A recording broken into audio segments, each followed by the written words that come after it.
get to the plantation, we couldn't depend on that fella in the big house to take care of we if we fall sick.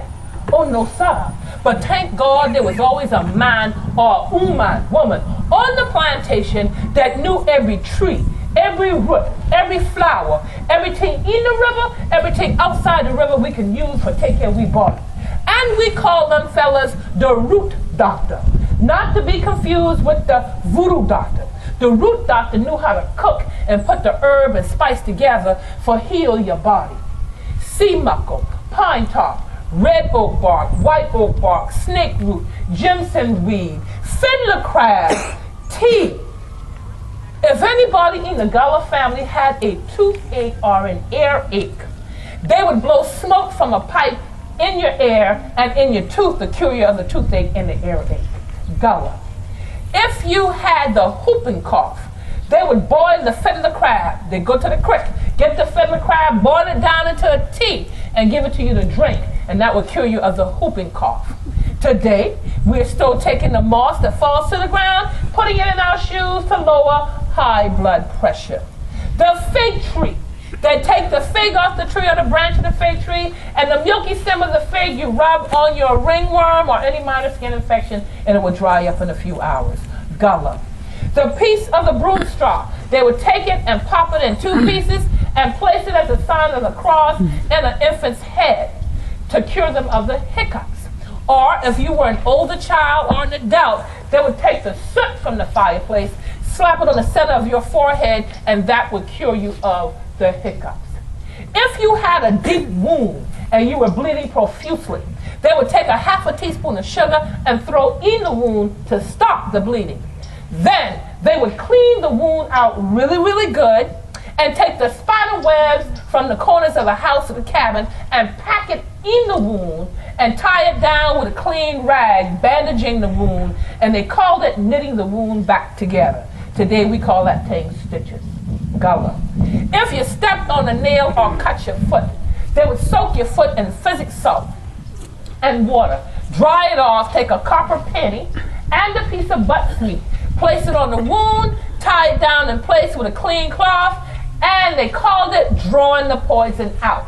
Today we call it tetanus shot. Gullah, a people. Gullah, a nation. Jimson weed was a root that was poisonous to the touch and prickly to the touch. So they would gather the root in a cloth, beat the root while it was in the cloth, and they would squeeze the juice out of the cloth into a cup, adding 2 to 3 drops of turpentine, and they give it to you to drink, and that would cure you of the worms. Gullah, a people. Gullah, a nation. There's a tea. Actually, there's a root that grows wild here in South Carolina, and it's called life everlasting. Gullah people call it life everlasting tea because that's what we make out of it. Now they've outlawed it because someone tried to smoke it. But trust me, during the cold and winter season, every Gullah person knows where to go get the life everlasting. And what you do is you boil it down to a tea. Some people go to that Red Dot store and add some fancy spirits, you know? And then when you cover up heavy with your quilts, by morning time you will have sweated out whatever was ailing you. And you would be healed of the cold, the flu, and the fever. Gullah, a people. Gullah, a nation. If you were on a bed of affliction, and it just seemed like none of the remedies that they were giving you was working, they would sing songs over your body in hopes that you would lift off of that bed of affliction.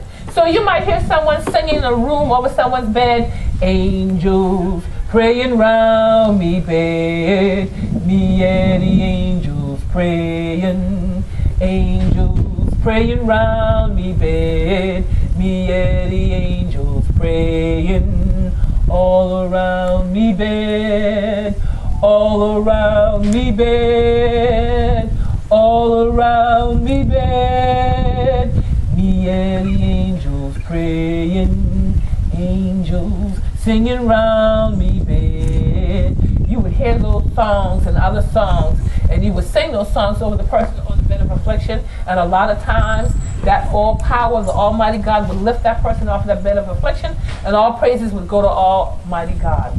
After emancipation, we as a people had built in these groups called societies. Society's basic job was twofold. Number one, if there was any sick in your community, in the slave community, you were provided, someone was going to provide a person to be able to sit with you around the clock until you got back up on your feet. If someone passed away in the community, the society's job was to make sure that that person was provided a decent pine box for burial. Gullah people. If you have ever been to one of our funerals and you have seen this ritual, then you know you are around Gullah Geechee people and people who are true descendants of West Africans. This particular tradition I'm telling you about has passed down from West Africa through slavery to present day. If you've ever been to one of our funerals, you may see us passing children over a casket before the casket is lowered in the ground. This tradition goes back to the fact that our elders believe that any time you grew up in your home, in your cabin, with your extended family, your grandmother, your great-grandmother, your great-great-grandmother, your great-granduncles and aunts, and one of those elders passed away in the home, and you were one of the children living in the home, anywhere from infancy to 7 years old, one of the first things that they would do, because they deemed that person's spirit, as soon as they passed away, as a traveling spirit. So one of the first things that they would do was cover the mirrors in the home with black. Or if there was a favorite chair, they would drape the chair in black. Their thing is they did not want the traveling spirit to get comfortable with staying in place. They wanted to move on. And they believed that those spirits would take up residence in the spirit of the young children, causing sleepless nights, causing unexplained behavior and unexplained illnesses. So to ensure that this would not happen, at the gravesite, before the casket is lowered into the ground, they would lift the children up and hand them to another family member on the other side of the casket before the casket is lowered. In West Africa, the children are passed over head first over the casket to another family member. Gullah, a people. Gullah, a nation. When you eat the corn off the cob, we scorch the cob in the fireplace, poured water on the scorched cob, and the brown water we sweetened with molasses. We called it our coffee. You scorched the grits, we scorched the grits in the fireplace and poured water on the scorched grits, and the brown water sweetened with molasses, we called it grits tea. Gullah. A hoe cake. A hoe cake was exactly that. Flour and water cooked on a garden utensil, the hoe.